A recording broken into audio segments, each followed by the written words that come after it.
Okay, this is Jimmy Bremner with Copcast. Again, we're brought to you by RBG Security, Lambert Less Lethal, and Hudson Supplies.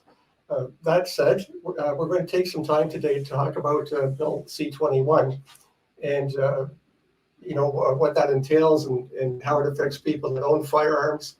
And our guest today is Sylvia Londry, and she knows a lot more about C21 than I do. So I'm just going to let Sylvia introduce herself, and then we'll get into the discussion. Hi, Sylvia. Hi, Jim. It's a pleasure to talk to you today. I'm probably your average person, your average firearm owner. I'm a wife, I'm a mother, I'm a grandmother, I'm a retired farmer, I'm a retired teacher, I'm a passionate hunter and recreational shooter. I served 3 years as the president of a shooting club and gun range. And during that 3-year term was when Bill C21 was introduced. So back in 2020, it came about. The way it came about has been a source of frustration for a lot of people with an OIC, indicating that there wasn't a vote to say whether people agreed with it or the thoughts of people who were gun owners or involved in the recreational shooting community weren't consulted at all. Currently, I serve as a shooting trainer and coach at the MilCun Training Center. So I'm involved with the shooting community in a lot of aspects, as well as I'm often around when civilians as well as military and police are training as well. So can I just can I ask you to expand a bit on the MilCun shooting facility? It's up in Minden, and I know Keith Cunningham and Linda Miller, they put a lot. I mean, that's their life. But that facility has really revitalized Minden. I mean, it's brought a lot of business there. I know I've been there several times on choruses. I've stayed in the hotels. I've used the local economy to eat and this type of thing. So I would see C21 as really affecting that business, and then ultimately it affecting the well-being of the town.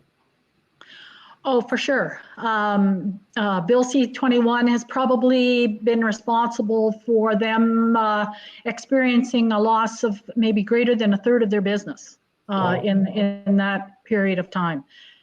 So, yes, it is had a tremendous impact on businesses that are involved in the industry. And I mean, it's no exception. It's everywhere. Wherever guns are sold or supplies are sold, they have suffered. It has had a severe impact on their business. So the training community itself is. The MilCun itself is a training facility for civilians as well as police and military. Their business is, starts, well, almost immediately as soon as springtime allows them to get into the ranges.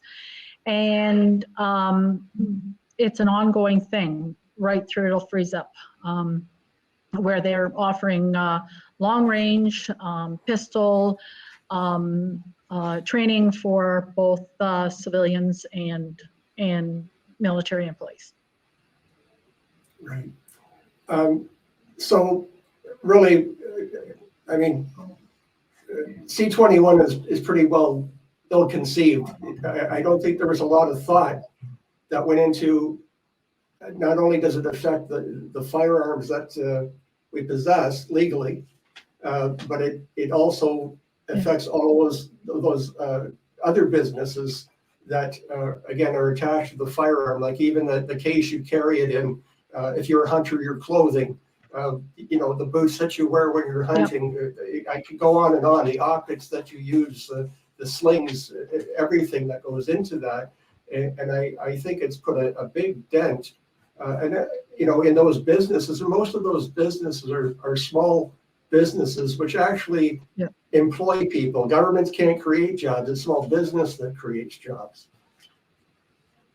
Exactly. And, I think we're going to see a lot of those businesses disappear. Some of them who have had storefronts are now just online businesses because there isn't sufficient traffic in and out of their business in order to support that type of, open office or business for people to visit and purchase what they need. So yes, I would imagine that a 1/3 loss of your business is probably an underestimate for a lot of businesses in terms of what they've already experienced and even their ability to stay alive in the future. So, ill-conceived, yes, it was ill-conceived. What its intent was is beyond the ability of legal gun owners to figure out what its intent is. Government claims that it was a method of curtailing gun violence and making our country safer and reducing crime. However, when you look at the crime rate now, a gun is a means of killing someone for sure, but a knife is as well, a car is as well, a vehicle is as well. The criminal mind, we're not able to determine what they're going to think of next in order to commit a crime. Bill C21 was the government's response to their agenda to get rid of guns, as far as I'm concerned. What has it done? Well, it's complicated the whole legal system. It doesn't matter how you look at it. There's one complication after another. The loss to businesses has been extreme. We all have valuable guns that are sitting locked up, unable to use, unable to sell. Our investment is worthless to us at this point in time. It's created an administrative nightmare in terms of their intentions, or maybe not intentions, to buy back these guns. It's just one thing after another. It certainly is a frustration for all legal gun owners. I was just reading an article today about the buyback program, and they estimated that just to purchase the firearms that they believe are out there, would be about $750 million. With that said, it would take another $2 billion to administrate that process. And clearly, this is money that Canada just doesn't have. So we're stuck at this point. We're in a quagmire. We're one foot on the train and one on the platform type of thing. Yeah. What do you think, Mr. Poilievre, will make a difference? Do you think if we were to be elected that these things will change? We'll go back to the status that we once had?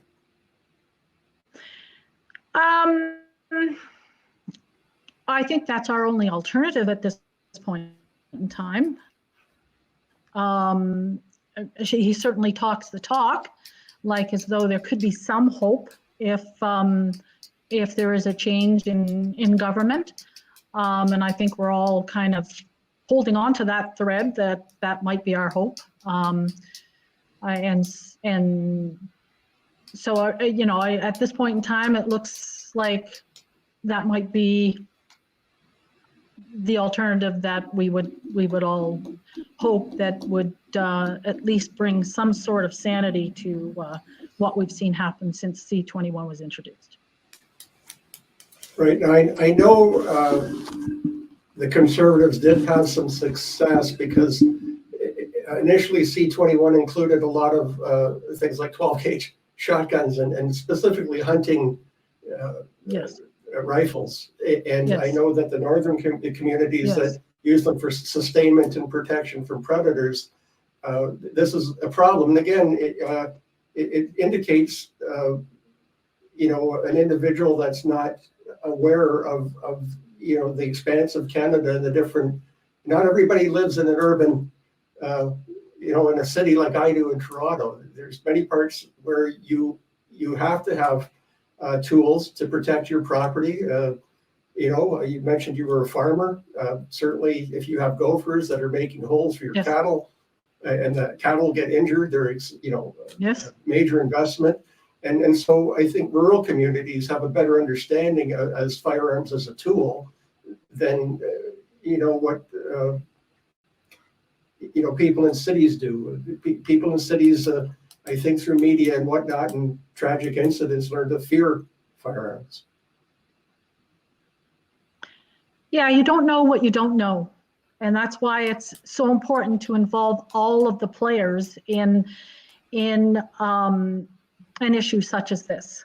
As a farmer, yes, I've stood and watched a coyote take down a newborn calf. And, for a city person, that's not part of their landscape. So they can't be expected to understand what impact that has on the farmer, for example.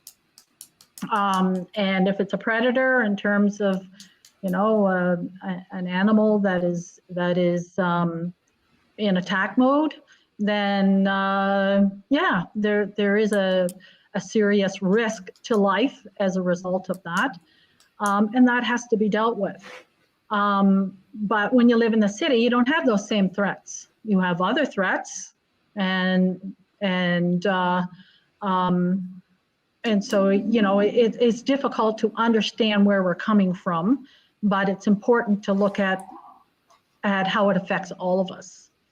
And none of us are unsympathetic to the fact that, someone is injured or suffers a life-threatening incident at the hand of a criminal. We all, experience sympathy towards those types of situations. But that's what we need to deal with. We need to deal with crime. We need to deal with mental health issues and things of that nature. And this is not a means with which they're going to accomplish that goal. And if it's the only thing that they can think of to appease people in large urban areas to think that they're doing something about crime, well, it's very evident that it's not going to have the results that people are expecting it to have. Well, I'd have to agree, because I was a police officer for 37 years in the city of Toronto, and I can tell you that a criminal will always have a gun. Sure. And that's just the fact. We can even look to Northern Ireland, and the IRA manufactured guns. So they become a cottage industry, and now we have 3D printed guns. So, the law is made for the law abiding, right? And anybody of criminal intent, they always find a way to go around these, our laws and live a criminal lifestyle. And certainly that is the issue, is criminality. And, clearly the C21 doesn't focus on the reality that people in, again, in an urban environment that we live with, crime is rising. And, not only are we seeing it with firearms, but we're also seeing it with the edge weapons now as well. Yes. So until we get a grip on that, I think really, this is actually a secondary conversation. To be quite honest with you, what bothered me more about C21 than anything else, as I just said earlier, it wasn't a vote. In a democracy, I thought that we were allowed to vote on things, and at the end of the day, win or lose, we agreed on that because we had the opportunity to vote. Yeah. And I heard a recent, I think it was in February or so, a recent comment by the Prime Minister stating that people buy guns and possess guns for the purpose of killing people. Well, I think that it certainly angered me, because it now means that I must have bought a gun because I have I have some sort of criminal intent in mind. Well, when I buy a gun to hunt with, or I buy a gun for a specific shooting discipline. And that is why I'm buying the gun. The whole thought of ever taking a person's life or even threatening a person with a gun is the farthest thing from my mind. And to actually stand up and state that the purpose of having a gun is to kill someone is just unacceptable. You know, and I don't know whether people in the city think that, or whether or not, they're smart enough to kind of read between the lines and know that, the road that we're traveling is not going to get us to where we want to be, because when all the guns are gone, they'll have greater controls, but crime won't go away. The criminal's always going to find a way to get the gun or get the tool that they want to use to commit crime. Right, and that can be indicated in countries like Japan, where you can't own a firearm. There's still crime, and criminals turn to other means, other tools to achieve their goal. So, sure. As I said, to me, again, it's troubling that there was no vote on this, and it's such a wide spectrum of firearms that they've included in this. I mean, they've even stretched into airsoft and paintball markers in this, which is, I mean, that's ridiculous. Yes. But that's where we are right now. Yes, and I think it's because they just don't know. They haven't consulted the right people in order to get the right information and do something that is effective. They're trying to do, I don't know whether they think that just doing something is appeasing those people who are demanding that they take action, but I think we're all demanding that they do something about crime. We all want to see less crime. We want to see criminals dealt with in an effective way. We don't want to see criminals before a judge one day and back out on the street the next day. We don't want to see greater leniency in the laws with respect to setting an example for other people that crime is not acceptable. And that's what we're seeing. We're seeing, lighter sentences. We're seeing greater leniency for criminals, and we're seeing so much repeat offenders. Are so many repeat offenders out there that our prison system, our legal system is broke, and but this is not going to fix it. And it'd be too bad if we have to go through all this gun recall and buyback and destroying our guns, and our heritage and the way of life that we've come to enjoy, all to learn that that really wasn't what we needed to do. Well, I think, there's a couple of different groups of people here. I think there's some people that they just, they just don't believe in a firearm, period. There's no turning them back. There's no convincing them. Yes. It's a utopian world where there'll be no more wars or no more crime. As childish as that sounds, but it's almost that's what it appears to be a naive, like a childish naivete in some respect. But I think there are a group of people that are willing to listen to reason and willing to, again, they may live in an urban center, but I think if we took time to explain, that people live elsewhere and a firearm, again, is a tool that is used in rural communities on a regular basis. I do a little thing called on the urban trail, where I go out with my dog and we walk the trail. And one of the first videos I did was on the coyote problem that we have in the city of Toronto.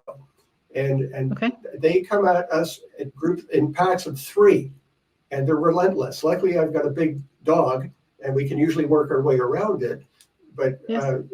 again, it's like people in the city don't understand the danger of a coyote. They can be rabid, they can carry other diseases. You've got children, and we don't have small dogs in our neighborhood or cats.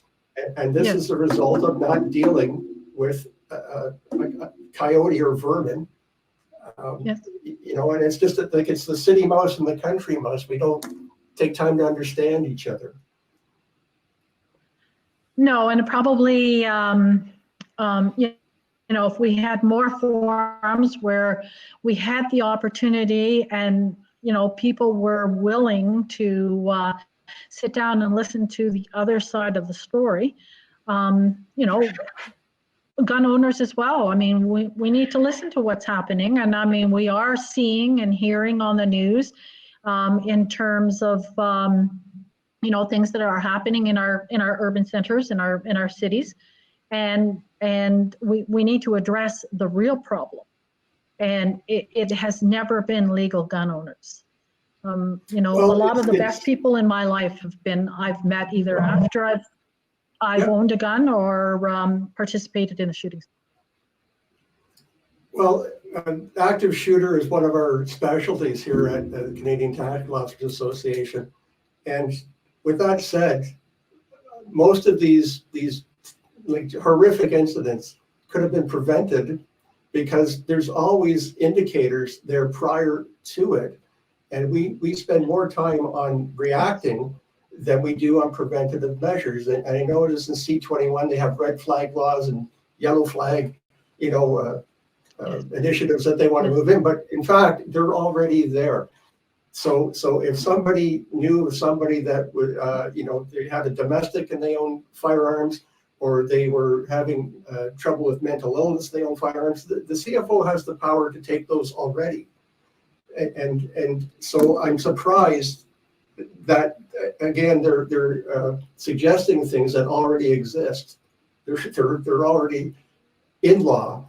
And I think, again, when we look at these tragedies, there's a lot more that can be done on the preventative side if the doctor talked to the school and the school talked to the police and so on, that we could, there are preventative measures, but for some reason we're not engaging in that. And I can't connect it in my head as to why people aren't doing that. No, I can't either. In a lot of cases, when they start, the media starts exploring what actually happened leading up to some of these horrendous acts, there have been a lot of red flags. And, I don't know whether that's because as a society, we're right from the time our kids are in school, they're taught to be tolerant towards almost anything and everything. And I think that maybe we should add some logic to that tolerance, as in terms of,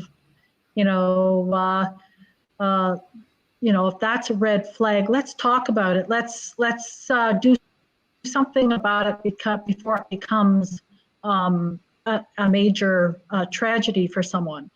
And you're right; those things already exist, and why they seem to think bringing it to light again maybe suggests that they're doing all the right things. I don't know, but everything from our gun safety programs, the amount of investigation done in order to even acquire a gun license in the first place, it's all in place. And in Canada, we have greater regulations in that area than in many, many other countries.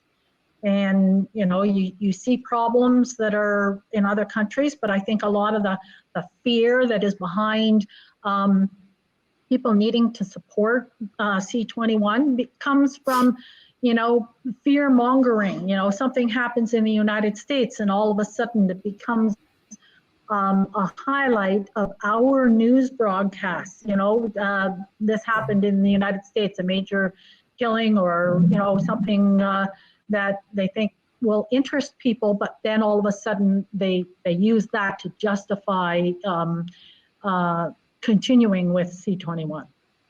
And it's not happening here, and we have a lot of different things in place to protect us. I have to agree that the United States and Canada are different cultures with a common language, and both of our countries are different experiments in democracy. They started out differently. We follow different paths. The laws are very different from state to state and country to country.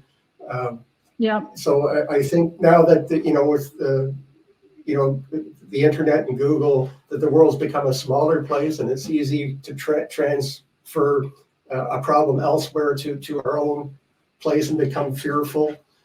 With that said, I noticed that a couple of provinces are bringing out their own firearms act. Yes. Are you aware of anything on that front?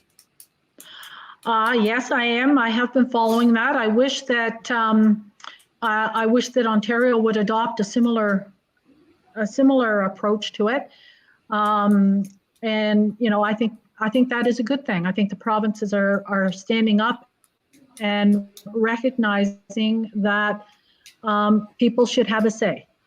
And I think that because it's maybe more of a way of life in some of the other provinces than it is maybe for our large urban centers and urbanized population in Ontario, then those people have gotten together and asked their provincial governments to stand up for what they think is right. And I think that I would definitely support them 100%.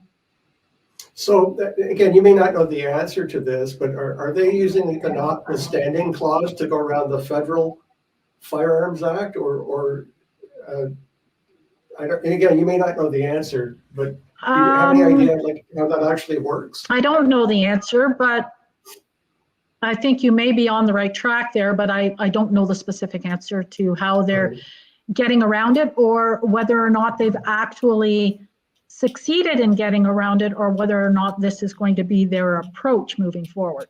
Right. Well, it's something to follow for sure. So let me ask you this in closing. Yes. If I'm somebody watching the podcast today, and I'm interested in learning more about firearms, do you have any resources that they can tap into?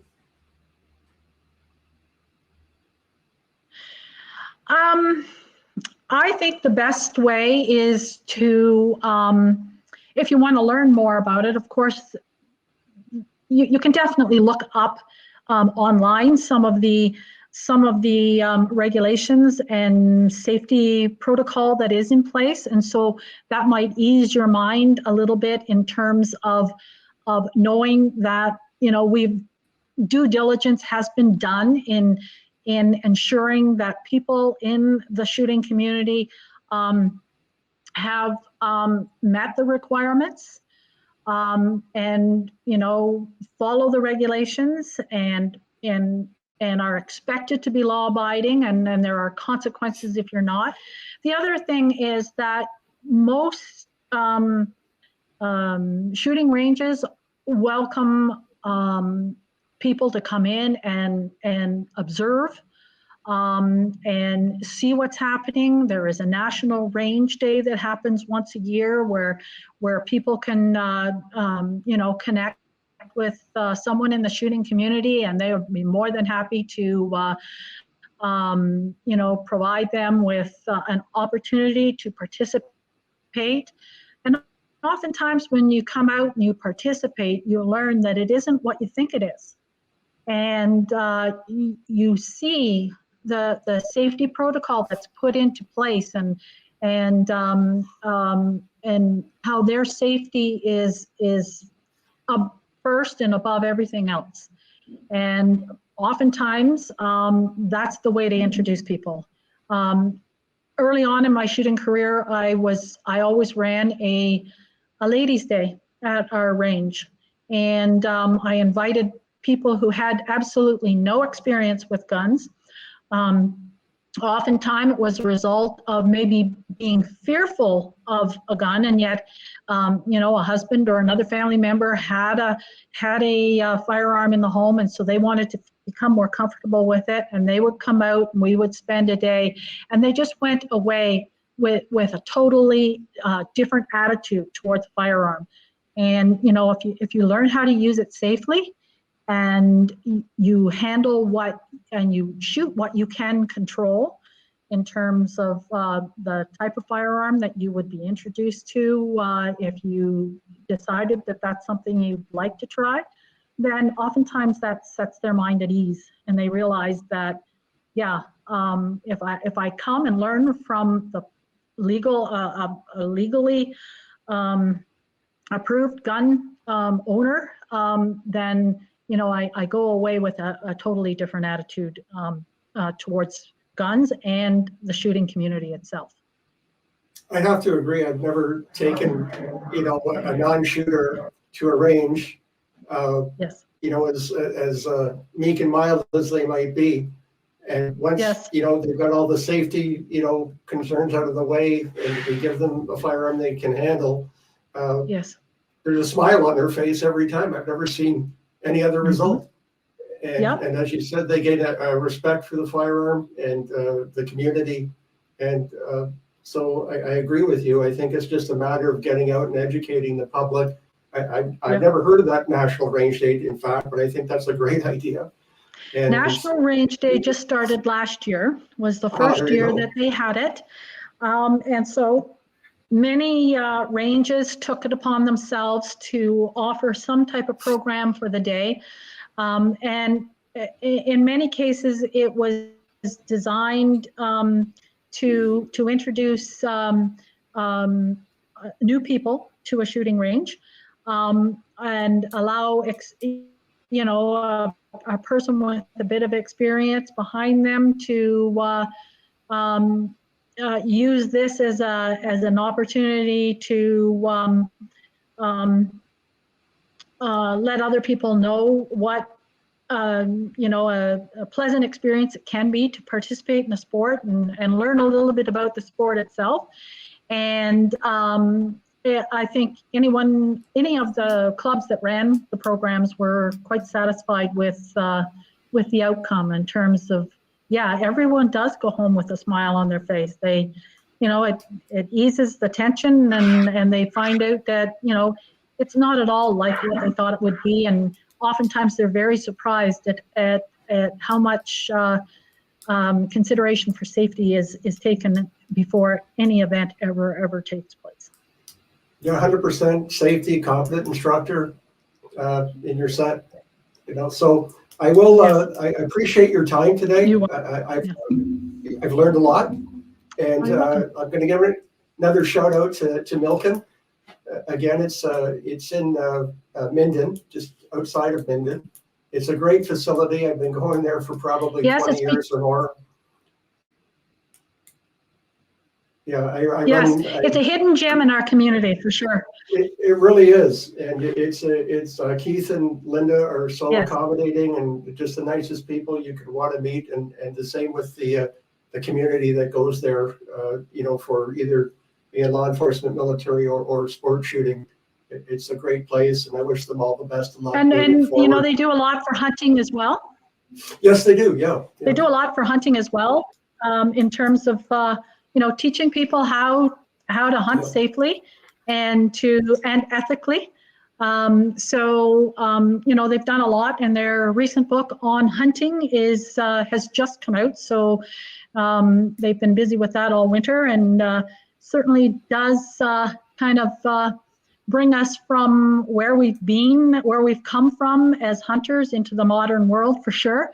And talks about the heart and soul behind hunting, which is, definitely a very important. And I think that's, a big reason why many people want to preserve our rights to hunt in the future.